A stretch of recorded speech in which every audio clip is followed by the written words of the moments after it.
अस्सलाम वालेकुम नाज़रीन, मेरा नाम है इलियास और आप देख रहे हैं इलियास पावर टूल्स। चलिए इस वीडियो में आपको स्मोकिंग प्रॉब्लम यानी चैनसा से ज़्यादा धुआं निकलना, इसकी क्या वजह होती है आज को समझाऊंगा। इसको रिपेयर कैसे करना और समझाता हूँ।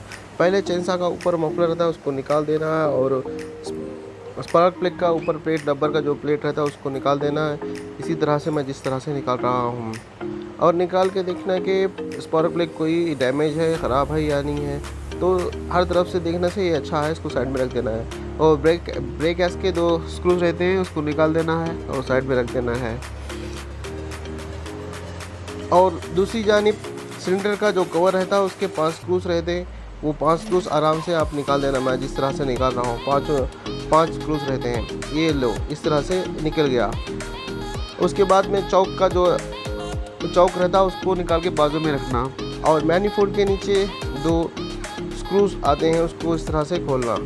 दाईं जानिब एक आता है, बाईं जानिब ये मैनीफोल्ड है। और कार्बोरेटर के दोनों पाइप्स को निकाल देना है। ये कार्बोरेटर है और ये आईलेट है आप जो देखे थे।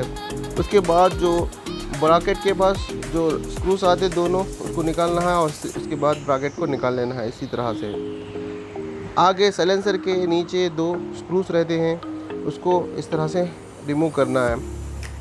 और साइलेंसर के ऊपर दोनों नट्स रहते हैं, इसको 8 नंबर की बिट से इसको निकाल सकते हैं या स्पॉनर से भी निकाल सकते हैं इस तरह से। और साइलेंसर को पकड़ के सामने की जानिब खींचने से एक प्लेट आएगा, वो प्लेट को निकालना इस तरह से साइलेंसर को निकाल देना चाहिए। उसके बाद में 2 लॉन्ग बोल्ट रहते हैं उसको निकाल देना। उसके पीछे एक सील रहती है उसको भी निकाल देना है। इस तरह से हम निकाल लिए। और सिलेंडर के ऊपर 4 स्क्रूज आएंगे, चारों स्क्रूज को निकाल देना है इसी तरह से। अब ऊपर की जानिब सिलेंडर को खींचने से आ जाएगा। ये रबर मैनीफोल्ड है, इसको मैनीफोल्ड कहते हैं। इसके दोनों जानिब स्क्रूज रहते हैं उसको इस तरह से निकालना। उसके पीछे सील भी रहेगी। सिलेंडर के अंदर देखना है कि कोई क्रैशेस आए क्या, यानी सिलेंडर कुछ ख़राब हुआ क्या। तो सिलेंडर कुछ भी ख़राब नहीं हुआ। और सिलेंडर के नीचे एक सील रहती है वो सील, ये सील भी अच्छी है, सब कुछ अच्छा है भाई इसमें, फिर भी स्मोकिंग आ रही है और हीट भी ज़्यादा हो जाती मशीन। ये लॉक है, अब जो मैंने दिखाया है लॉक्स है। और पिस्टन के दोनों जानिब एक लॉक्स आते हैं, ये जो देख रहे हैं ये लॉक्स आते हैं, इसको निकाल देना है बस। और थोड़ा सा अंदर से ढकने से एक रॉड निकलता है, रॉड में से पिस्टन ऊपर का आ जाती है ये जो रॉड है। उसके बाद में 2 वॉचर्स मिल जाते हैं, आपको ये नीडल बेरिंग भी मिल जाती। इसी तरह से सब चीज़ों को निकालना है और अलग एक टब में रख देना है। और इसकी जो भी चौसी है उस चौसी को पेट्रोल से अच्छी तरह से साफ़ करने के धोने के लिए और साफ़ करने के लिए अच्छी तरह से ऊपर पेट्रोल डालना है। और कोई भी ब्रश यानी टूथ ब्रश भी हो और आपके पास कौन सा भी ब्रश मिले उसको इस्तेमाल करके इसी तरह से आप साफ़ करना है। और ज़्यादा से ज़्यादा पेट्रोल से ही इसको साफ़ करने की कोशिश करें, केरोसिन से ना करें। केरोसिन से कहीं भी चलता मगर पेट्रोल से साफ़ करें, इससे फ़ायदा होगा। और एक अच्छा साफ़ सुथरा कपड़ा लेकर इसके अंदर पोंछें, इसके अंदर कोई भी गलासा हो तो निकल जाए, इसके अंदर धुआं अटका हुआ होगा आप जो देख रहे हैं। तो हमने इसके पिछली सेट के भी जो भी पास लिए उसकी तरह से धोना है। इस तरह से इसकी स्पेस को अच्छी तरह से आराम से धोना है। वाटर से धोना है और जो लॉक है वो लॉक से धोना है। किचन के अंदर का स्टड होता है, इसको जो ब्रश से मैं साफ कर रहा हूँ इस तरह से इसको साफ करना है। इसके बाद में टेस्टिंग करना है।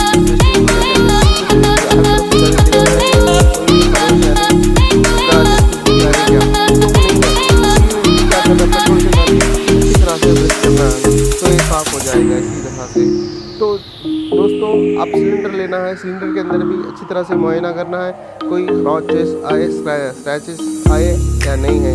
तो नहीं है तो इसको भी अच्छी तरह से पेट्रोल से धोना। पेट्रोल से धोने का ये इसलिए ये फ़ायदा होता है, उसके अंदर जो भी डस्ट पार्टिकल्स रहते वो निकल चले जाते हैं।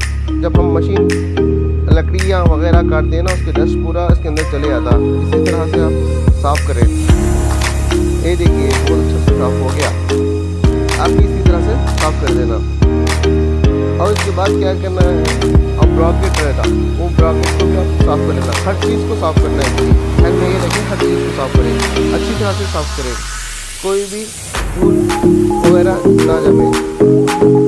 दोस्तों इसी तरह से हीटिंग प्रॉब्लम ज़्यादा होती है और बहुत ज़्यादा आता है, मतलब यही प्रॉब्लम होता है। इन चीज़ों को सब साफ करना है, बस हम साफ करते ही रहेगा। ये मैनीफोल्ड है, मैनीफोल्ड प्लेट है, ये स्टील का आता है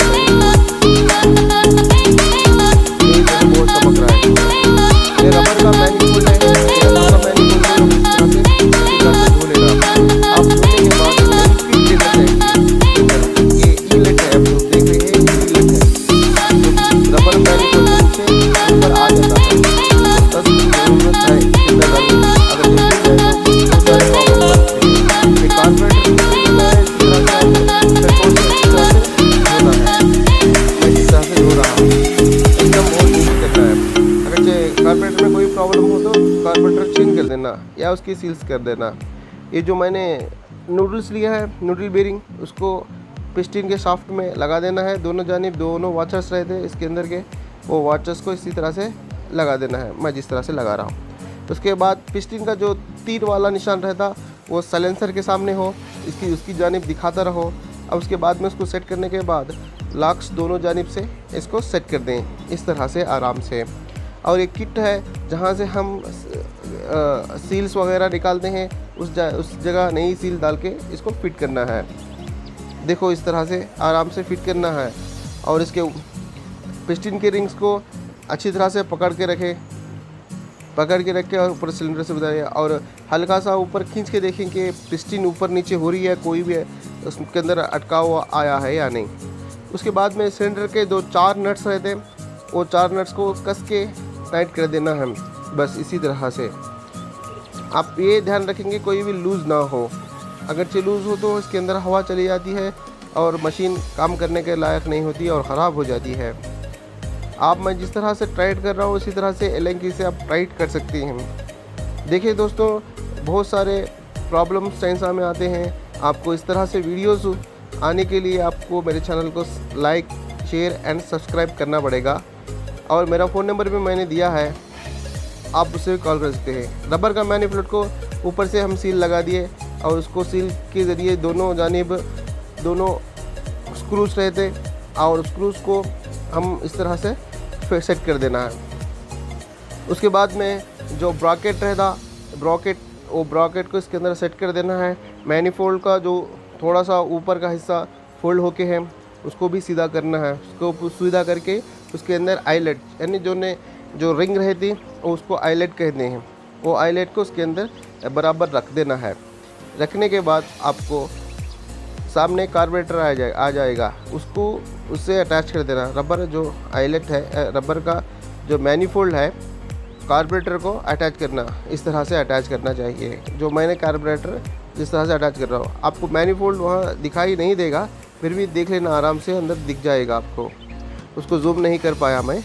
अब वो जो कार्बोरेटर के जो पाइप लगे हुए रहते, वो दोनों पाइप को कार्बोरेटर से लगा देना है। ऊपर वाले को ऊपर का पाइप, नीचे वाले को नीचे का पाइप, और मैनीफोल्ड ले लेके कार्बोरेटर के ऊपर रख देना है। उसके दोनों जानिब स्क्रूज रहते, इसी तरह से आप फिट करना है आराम से। और सामने आके साइलेंसर का जो हिस्सा रहता उसके अंदर भी एक सील आती है, उस सील को भी अंदर आराम से ढक ले और उसके साइलेंसर को इस तरह से दोनों जानिब से उसके जो भी स्क्रूज रहते हैं, उसके अंदर लॉन्ग स्क्रूज रहते हैं, उसको लगा देना। और सामने भी एक प्लेट रहेगा, उसको भी लगा देना ध्यान से। और दोनों जानिब नट्स लगा देना आराम से और टी बिट से इसको कस के बांधना। ये ना भूले कि इसके नीचे 2 स्क्रूज रहते, उस स्क्रूज को लगा देना है आराम से। इस तरह से जिस तरह से मैं टाइट कर रहा हूँ उसी तरह से आप टाइट करें। ये हर चीज़ हर तरह से ध्यान से रखें, कोई भी चीज़ मिस ना हो। और सब कुछ इसके अंदर चौक लगाने के बाद, स्विच लगाने के बाद ऊपर से सिलेंडर का जो कवर रहता उस कवर को लगा देना है। और इसके 5 स्क्रू रहते, याद रखिए 5 स्क्रूज। अगर इसमें से एक भी स्क्रू नहीं डाले तो इसके अंदर वाइब्रेशन आ जाएगा, मशीन ख़राब हो जाएगी। मैंने जिस तरह से 5 स्क्रू लगाया है आप देख लिए होंगे। और उसके बाद में स्पार्क प्लग को लगाना है। अच्छा है तो वही डालना है, नहीं तो नया डालना है। इस तरह से इसको लगा दे के इसके ऊपर से मफलर लगाना है। मफलर कभी कभी ख़राब हो जाता है, ये तो अच्छा ही है मगर डस्ट ज़्यादा है इसमें, कुछ भी नहीं होता। चलो अब पूरा काम मुकम्मल हो गया। इसके अंदर पेट्रोल डालना है, पेट्रोल के साथ ऑयल ना भूलें, पेट्रोल के साथ ऑयल मिलाना है, इससे इसकी मदद से ही चलेगी। अगर आप प्योर पेट्रोल डाल रहे हैं तो मशीन ख़राब हो जाएगी, मशीन बुरा आ जाएगी। आपको इसका इंजन किस तरह से स्टार्ट हो रहा है मैं आपको दिखाने वाला हूँ। ये ब्रेक ऐसा है जिसमें मैं लगा रहा हूँ, इसके ऊपर के 2 नट्स रहते हैं, वो उस नट को आराम से कसना है और स्टार्ट करके देखो उसकी आवाज़ भी आप सुन सकते हैं, इस तरह से आ रही है, बहुत अच्छी आवाज़ आ रही है।